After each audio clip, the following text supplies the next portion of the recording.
Welcome to Tech Startup Stories, hosted by Natalie Binns. This is the podcast that takes you behind the scenes of the B2B startup world. Hi, I'm Natalie Binns, and after many years as a marketing leader in the B2B SaaS industry, I set up Hey Gabby to support startups and scale-ups with their go-to-market and growth needs. I work with so many great founders, and that's led me to want to hear their stories and share them with others. And that's why I set up this podcast. So let's get into this week's podcast.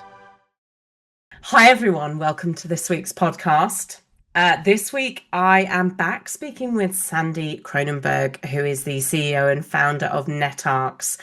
We spoke about a year ago, and it's crazy how that time has flown. And as part of season 3, we're catching up with a bunch of people that we spoke to in season 1. So welcome back to the show, Sandy. Thanks for having me. I'm so pleased that you have taken some time to chat to me today, because I know things have been super busy, since we last spoke, and you just need to see all the things that you guys are doing and the events and activities that are going on. But for those of you that either don't really remember that episode because it was over a year ago, or you haven't heard it yet, here's a quick recap from that episode in season 1. My focus is to grow the business as quickly as possible, to have it pervade not just voice, video, and email, but to provide complete coverage for all communications within an enterprise. And, I don't look at an exit to one company or another. I am, interested in growing the business as large as I can, hopefully to the point of an IPO. Great. So Sandy, in the last year, not only have we seen such a shift in the tech space, in the industry, cyber is non-stop, never slowing down, it's increasing. Why don't you tell us a little bit about what has been going on in your world in the last 12 months? Well, it's exciting as you described, especially with the frontier models, the labs, if you will, that have been increasingly putting out better and better models. And so how does that affect and help deep fake providers and companies that provide disinformation security solutions like what Netarx does? Well, it has a dramatic impact. And while we kind of sort of knew that the world was going more and more towards an ability to generate an avatar, if you will, of anyone you wish with an image and a few seconds of audio, the democratization of that has been startling. And in fact, we thought it was going to be but towards the end of this year or next year, but it's happening. Just in the last few weeks, there have been a dozen different startups that we've seen that are creating avatars that are not very technical, that don't need advanced GPUs or really expensive workstations, and that are way more convincing than the deep fake. Now, and I'll delineate real quick for you, the deep fake versus avatar. A deep fake very often is a face swap where I'm just swapping the face. And so it's easier to pick up on because there'll be a little pixelation around the ears.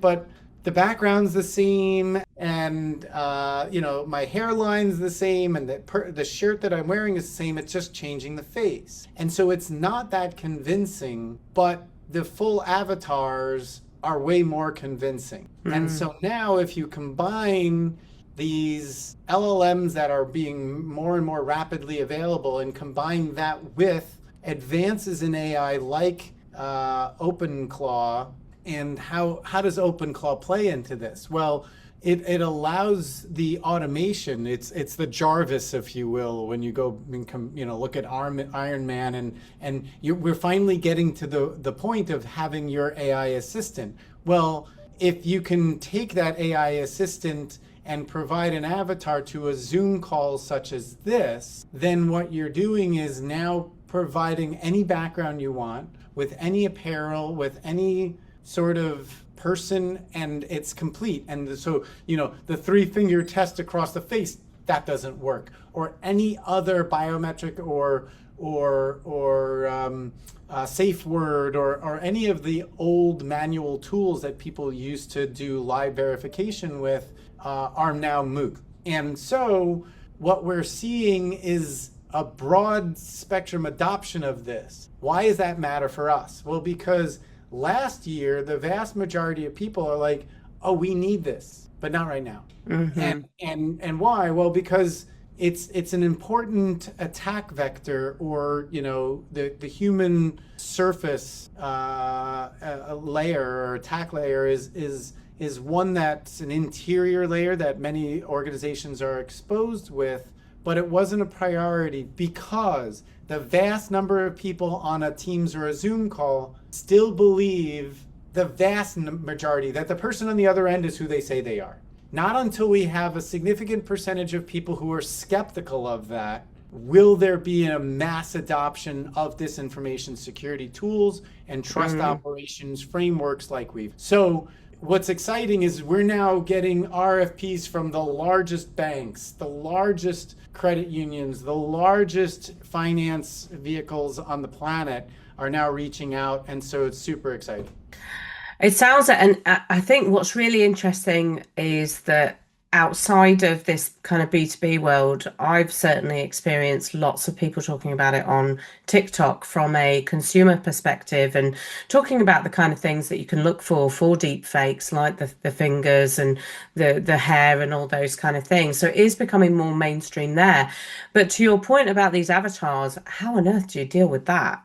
Whether you're, a consumer that's concerned about your own data or whatever it is, or from a B2B perspective, how can your customers or prospects who haven't bought Netarx yet prevent themselves from getting into these difficult and costly situations with avatars? Well, so that's just it. So it was difficult to make a deep fake. You would need a pretty beefy machine with a lot of horsepower, like a NVIDIA RTX 5090 or the like, in order to do 25 to 30 frames a second, use and tying in like a generation tool like a deep live cam with 11 labs and right? So it was very difficult. And so now, like I mentioned, a dozen different companies providing these avatar solutions in the form of a Jarvis that you can then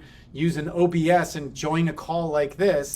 It's convincing, it's easy. And so now that we can demonstrate that to these large enterprises, they're immediately becoming way more receptive to, oh crap, we need to put this in place. Now, adding to the demonstration of the AI generation, the deepfake and or now the more advanced avatars, and this is just Gen 1. Gen 2 is going to get better and more even lifelike it with hand motions, etc.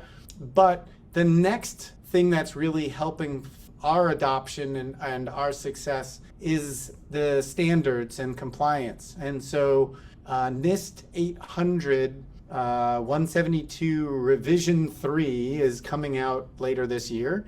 And this is important to us because it's now defining controls that organizations need to have in place for social engineering. Security awareness training is not enough. And so if you are part of the defense industrial base, if you're a DIB account, you need CMMC. And so CMMC is essentially that certification that it follows these NIST controls. And so once that revision comes out later this year, then as part of the audit cycle, all of these organizations, when you're meeting with your compliance audits, will be required to show, hey, these are the tools you have in place. And so that's coming. And so a lot of people are starting to realize that. And The early adopters are those who just don't want headlines. But what's more exciting is, in fact, the people who realize this is coming and who are now putting in place trust operations. And trust ops is a whole conversation that we can spend hours on. But that trust ops is what we literally do. We are being asked by many MSPs, consultants, and VARs to literally be that trust operations toolbox that helps all these different pillars within the organization, so that whether or not it's people that they hire specifically to own the trust operations and or overlays with portions that are outsourced to that MSP, consultant, or VAR. So you talk about the partners that you're working with and the VARs and obviously in cyber, the channel is super important. It has been for many years.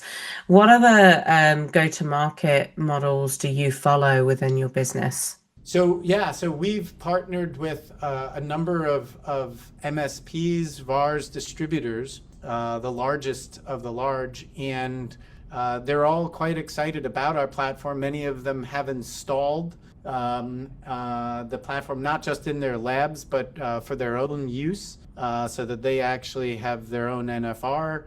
And it works to serve two purposes. One, from a branding perspective.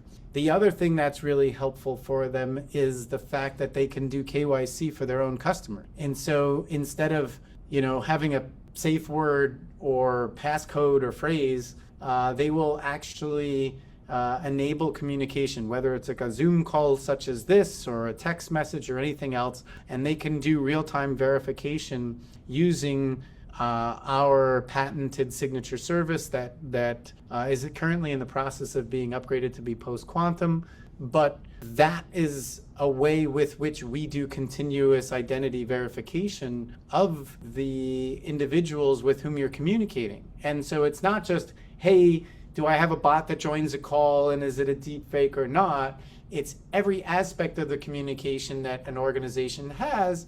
And so whether it's an email or a video call or a text, someone asks you to do something, I can see the inference, but as an auditable query, I can manually generate, are you sure you want this $4 million approval wire? And it will go to that specific device, whether it's an Android or iOS device and or a laptop or desktop, and be able to provide that real-time verification that's auditable, that's tracked, and very much locked down to the device. And so, it's a combination of automated as well as that nudge technology that people need. And we're finding it works really well. And so the MSPs love it. And so that's something that they're able to use, and that it helps their own business, and especially with providing support that's frictionless. And so that channel is something that's growing. And while we have most of the metro areas covered, we still need some more. And so if any other MSPs are interested in signing up and downloading and playing and are interested in leads, and of course, literally standing up their own trust operations practice with which they can earn, significantly more or incremental revenue on all of the services that they're currently providing just by literally enabling. Got it.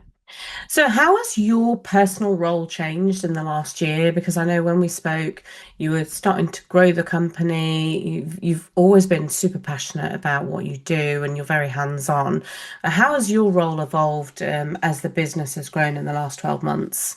It's always a push and a pull. You're always trying to grow the team and be able to be strategic, but look, the more you do that, the more you just need to spend time on HR. It's always like any other business, and the fact that not only making sure that you have the right culture, but the right expertise. And so thankfully, we're blessed. We are building a very robust advisory board that has been very helpful in terms of finding the right people to help scale. Great. Well, what would you say has been your biggest challenge in the last year? I would say that there's, a few folks that are sitting back waiting, oh, is this the right solution? Look, we're so early in the hype cycle, if you will, with regards to, trust operations tool sets or disinformation security and deepfake and social engineering tools that, look, I've been there before where we would adopt an emerging technology in my old days when I was a systems integrator or VAR myself/MSP. I saw it, right? Like, you're always kind of like, we're trying to decide, I can sell this SAN, which the storage area network was $250,000, and make the same amount of margin after 1 week than I could after selling an entire semi full of wireless access points. And yet that took a couple months and it was a lot of headaches. And so, so there is that, and I get it. People are deciding, okay, well, who's got the right approach? Which tools should I focus on? There's a lot of different technologies that are coming, but the people who have dug into our platform understand what it is that we've built, our design partners, and they get it. And they're like, wow. And so, to try and build a moat, having those experts, having the MSPs, having the channel, having the patents. We filed now 6 patents. Our 7th is on the way. Oh, wow. All of that is helpful to build the moat. Absolutely. And, I mean, obviously, cyber is such a huge industry with so many different tools doing lots of different things. And when you're all kind of going after the same audience, how do you stand out? How do you kind of stand out in the crowd of, that the fear mongering that cybersecurity companies tend to kind of go to market with? Yeah, look, I was at RSA and every single company sounded the same. AI security, AI security, AI security. And I was like, this is insane. and you're right. There's hundreds of companies that a layman would be like. And so, look, we've all been knee deep in it and we understand the different silos. And I think we've got some people who are really appreciating now that the world's changed. And what I mean by that is if you look at the $200 billion that the world is spending annually on cybersecurity technology solution, the truth of the matter is very, very little of that budget is being spent on disinformation security, social engineering, or deepfake. So now you take that knowledge and realize that it's less than 1% of that 200 billion. And the fact that, Gartner and the rest of the consultants, IDC, et cetera, Forrester, are all saying, hey, it's going to be $20 billion within 3 or 4 years. There's going to be that at least 10x growth in spend associated with it. Why? Well, because 2/3, this is a low estimate, 2/3 of all cybersecurity breaches have a human element. Mm-hmm. Not just, oh, I didn't patch this firewall or this configuration's open. 2/3 have some sort of human element, a social engineered approach to getting low-level access by getting a password reset or by someone clicking on something in an email, right? And so if you then look at that and realize, I was talking to a Google fellow, and she believes it's in the 90s of percent that of cybersecurity breaches having a human element. And so now you look at it and you go, wait a second, all of the technology and all the money we're spending on doesn't make sense. Now, of course, you can't just stop and you still need an EDR. You still need that anti-spam, antivirus, anti-phishing. But these are different categories. And so being that the attack vector is dramatically changing, so does the spend. And so that's what we see, and that's what we're excited about. What do you think it's going to take to shift from early adopters to, more of a mainstream push and that acceleration? You mentioned NIST earlier. So being told what to do is obviously one great way of doing that. But other than that, what are your views on what you think is going to take it to the next level? So if I go from one direction, yes, that's the compliance and the requirements. It's like every one of us need to do security awareness training where we watch these videos and you click the answers and you're like, okay, look at my email. Why did that happen? It was because of the cybersecurity insurance companies required you to have these types of controls and training in order to give you a policy, period. And as a checkbox for some CISOs. But from the other direction, I quite honestly think it's going to get worse. And what I'm saying is because of the democratization, you have heard BlackRock of what was it, February, $400 million. Ascension last June had an outage caused by someone in Michigan clicking an email that led to a $1.5 billion bottom line hit for their 100 plus hospitals across the country, right? So what you're seeing is the fact that it's getting easier, it's getting worse, it's getting bigger and bigger numbers, and so there will be a mass casualty event. I'm not saying that necessarily people are going to die, but I'm saying if you equate it to like COVID, and Zoom was a good product, but it went through the roof in terms of usage because there was that need that was created. And so what we're going to see is a massive outage, a massive theft, a massive impact. And only then are you're going to have enough people skeptical of who the participant is on a Zoom or a Teams call like that. Yeah, I agree with you on that, which is very terrifying. I mean, obviously great for your business and industry, but super terrifying for those that would be impacted by that. So, what do you think has been the most surprising thing that you've experienced in the last 12 months? Gosh, what's the most surprising thing? Well, maybe because of so you look at OpenClaw, right? And Clawbot, Moltbot, whatever, Claude Code and the extensions that they're now adding to it, right? So effectively, that was released in November, right? So what are we, 120, 150 days, right? Like you look at the velocity of organizations. And so I think, yeah, I knew it was coming, and I knew that this shift is now happening. But the velocity is probably the most surprising. And so what I mean by that is what we first built was human to human protection. And so, a human to an AI enhanced social engineering type of situation on a Zoom or Teams or a text message or an email, right?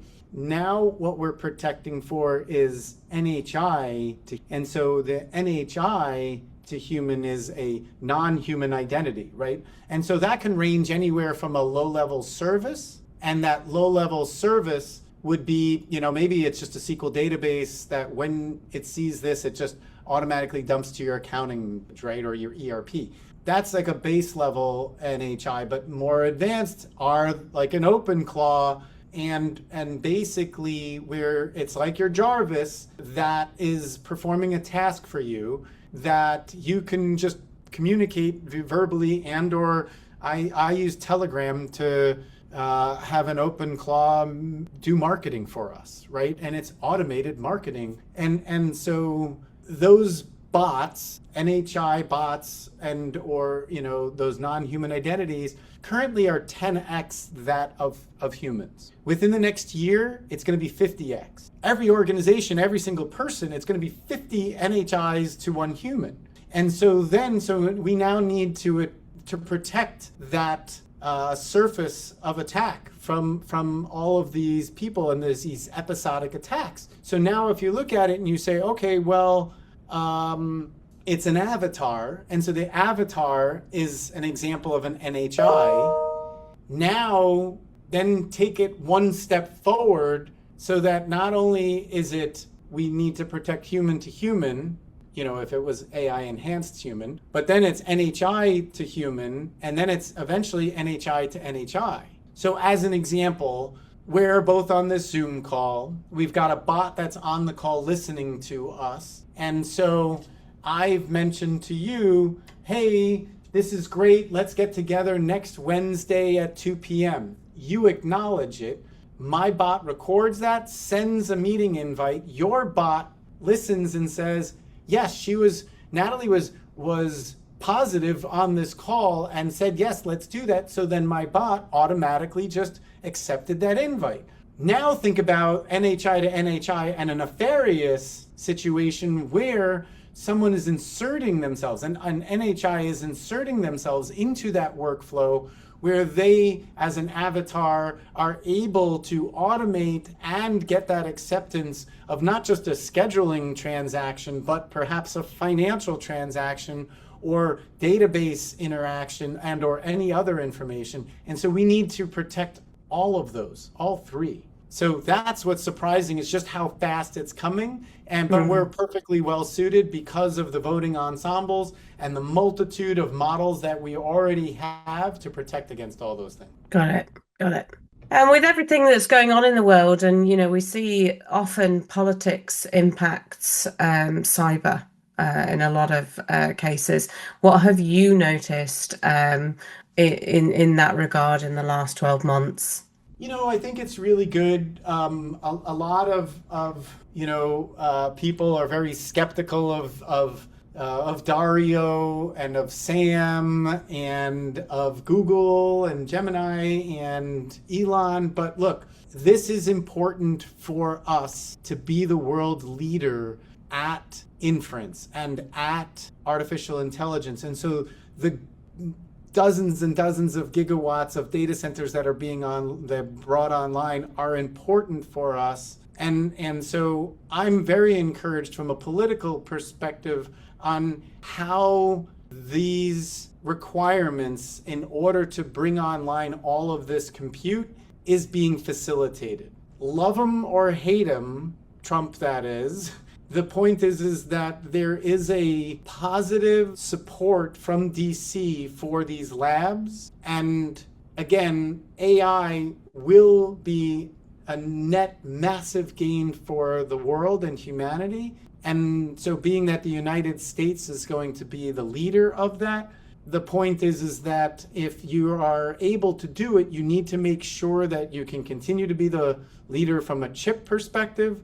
You have to be a leader from the data center. You have to be a leader from creating the new models, and a leader with regards to energy. And so the point is that that is acknowledged and is being facilitated. From an energy perspective, we're starting to see big changes in nuclear and or fusion, which is the end all be all. And so I think that the political landscape and the positivity towards the facilitation of these things is paramount. Regardless of whether you if you're lean left or lean right, it doesn't matter. You have to look at the fact that, yes, it's going to be a rocky road. There's going to be 90 million jobs that are going to be displaced by AI.